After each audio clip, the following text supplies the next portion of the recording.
Bonjour, je suis Shiraz Graib, coach et experte en Feng Shui et aujourd'hui j'aimerais vous parler des 5 langages de l'amour qui sont issus en fait du livre de Gary Chapman.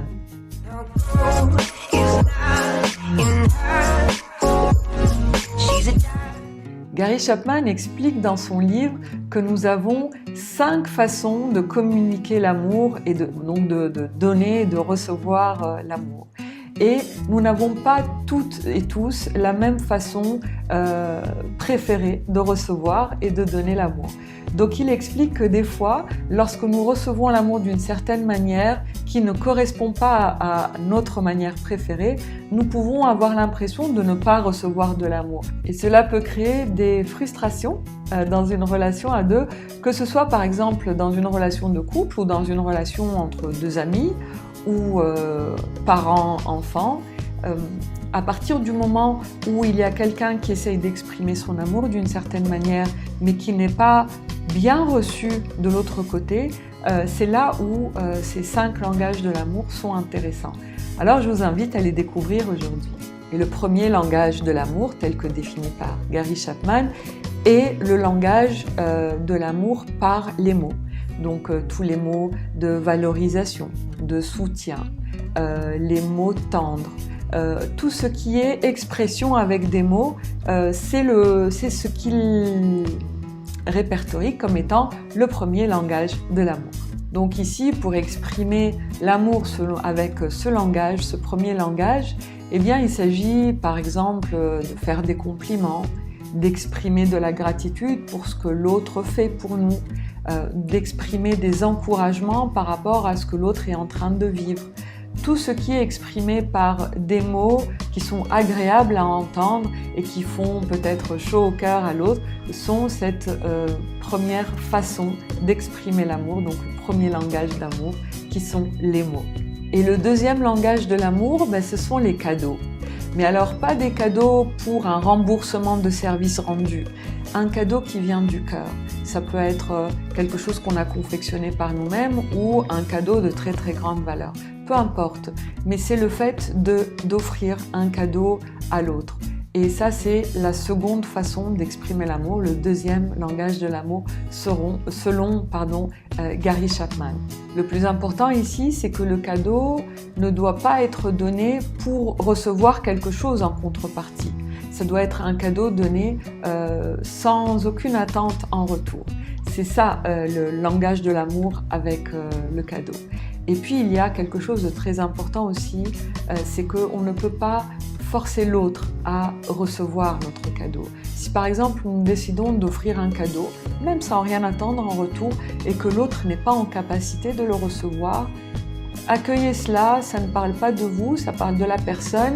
Peut-être qu'elle n'est pas prête à recevoir de l'amour, peut-être qu'elle est fermée énergétiquement dans l'invisible, et peut-être même qu'elle n'est pas prête à recevoir de l'amour parce qu'elle n'est pas prête à en donner autant en retour. Certaines personnes n'aiment pas se sentir redevables et elles ont le sentiment que lorsqu'elles reçoivent un cadeau, elles sont redevables et donc elles doivent offrir un cadeau en retour et ça peut les stresser parce qu'elles ne savent pas, par exemple, si elles vont avoir les moyens de rendre ce merveilleux cadeau ou si elle aura la bonne idée pour pouvoir choisir le cadeau qu'il faut. Et à ce sujet, une petite astuce que recommande Gary Chapman, c'est de lister au fur et à mesure que nous entendons l'autre exprimer quelque chose qu'il aimerait recevoir, pour avoir une liste de cadeaux à faire qui pourraient vraiment faire plaisir à l'autre. Et si on a envie un jour d'offrir un cadeau parce qu'on a envie d'exprimer notre amour de cette manière-là, d'aller puiser dans cette liste l'idée cadeau à faire.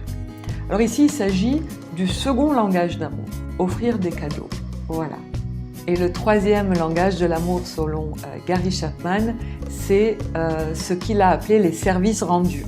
Donc ça peut être par exemple emmener la voiture de l'autre au lavage ou s'occuper de l'entretien ou bien ça peut être changer l'ampoule à la maison, ça peut être faire des courses, s'occuper de quelque chose qui est comme une corvée pour la personne à qui on aimerait rendre le service, etc.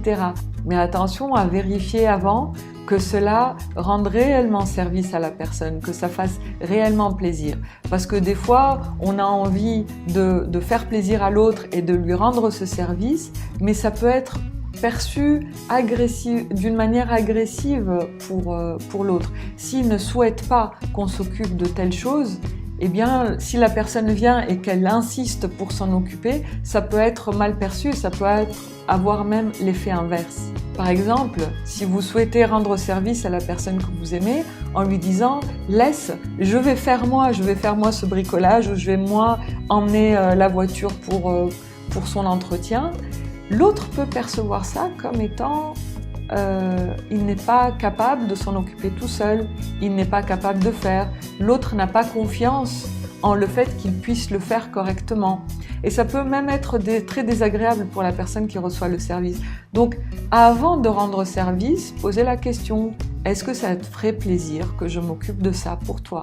Et le quatrième langage de l'amour, selon Gary Chapman, ce sont les moments de qualité. Alors, dans les moments de qualité, il y a les conversations de qualité et ce sont également les moments partagés de qualité. Donc, des activités ensemble, mais pleinement ensemble, totalement ensemble, avec de la joie de partager ce moment de qualité. Cela peut être une randonnée, cela peut être un moment sur la plage ensemble, un dîner en tête-à-tête ou toute autre activité dans laquelle nous sommes totalement et pleinement dédiés à l'autre. Et le cinquième langage de l'amour, eh bien, c'est le toucher physique, selon Gary Chapman. En fait, ce sont les moments de tendresse, les câlins. Bien évidemment, il faut s'assurer que la personne soit disposée à recevoir ce contact physique, ce toucher. Certaines personnes sont très tactiles et aiment beaucoup, par exemple, toucher le bras en discutant avec une personne ou enlacer et serrer fort une personne pour lui exprimer son amour. Et d'autres sont plus dans la retenue, donc n'apprécient pas ces gestes de tendresse qui peuvent leur paraître même un petit peu envahissants. Donc, assurez-vous que la personne apprécie cela avant de la serrer très fort ou bien de lui tenir la main pendant que vous discutez, par exemple. Alors, dans quel langage de l'amour vous vous sentez le plus à l'aise?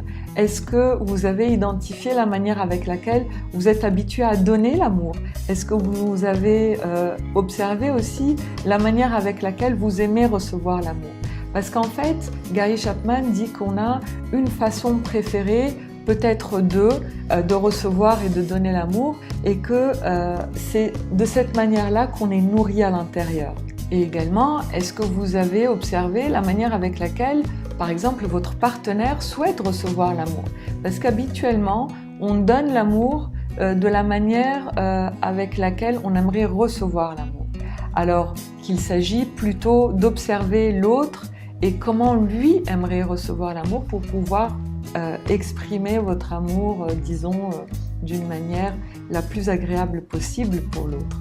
Et peut-être même qu'après cette vidéo, vous allez prendre conscience, en fait, combien l'autre est en train d'exprimer son amour, mais c'est juste qu'il ne l'exprime pas avec votre langage préféré. Tout comme on peut apprendre une langue étrangère, il faut juste un peu de temps et d'effort, eh bien on peut apprendre également un langage d'amour différent pour pouvoir exprimer notre amour à la personne qu'on aime de la manière avec laquelle il ou elle aimerait recevoir l'amour. N'hésitez pas à partager en commentaire la façon avec laquelle vous aimez recevoir l'amour, par exemple, une ou deux façons préférées que vous avez. Et si vous avez aimé cette vidéo, n'hésitez pas à la liker et à la partager avec vos amis. Et pour recevoir les notifications des prochaines vidéos, abonnez-vous à la chaîne en cliquant sur le lien en bas à droite. Voilà, je vous dis merci beaucoup et à très bientôt pour une prochaine vidéo. Au revoir.